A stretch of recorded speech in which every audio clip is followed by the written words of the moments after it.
I'm future meteorologist Stephen Foray, and I'm sure you all heard about the wildfires out east that happened yesterday on Saturday. What a crazy event this was. They constantly spread due to the intense winds, as the National Weather Service describes here, that caused that fire to spread from tree to tree to tree.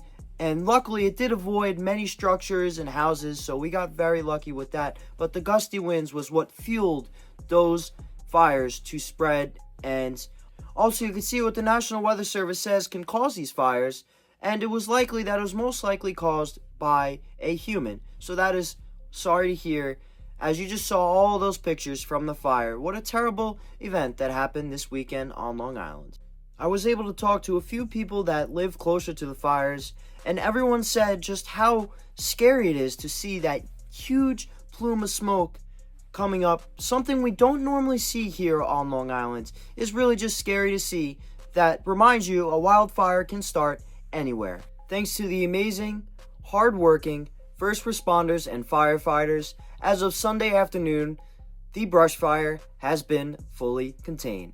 Let's hope we don't see anything like this again for a very long time on Long Island.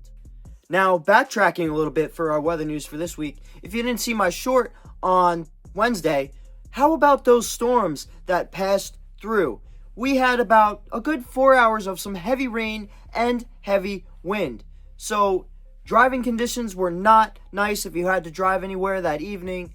The rain was pouring and pouring and pouring, so the roads started to pond up. Luckily, we didn't see too much flooding, but the rain was just coming down at constant rates, so we saw about an inch of rain here in Islip, believe it or not. So that was definitely a pretty intense storm, and look out for more as we do enter spring.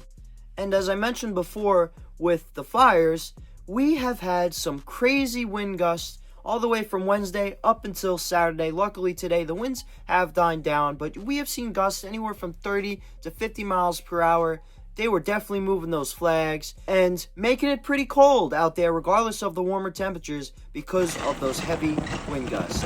Although we did get some pretty heavy rain and wind on Wednesday, luckily we did not get the severe part of the storms that down south got. They got many severe thunderstorm warnings, they had hail, parts of it even had tornadoes. There was a big tornado outbreak this week down south, so it is definitely that season, so expect updates from your favorite weather source, future meteorologist, but certainly be careful and look out if you are in Tornado Valley. Well, that's it for your weather news for this week, everyone. Thank you so much for watching, and don't forget to check out my weekly forecast.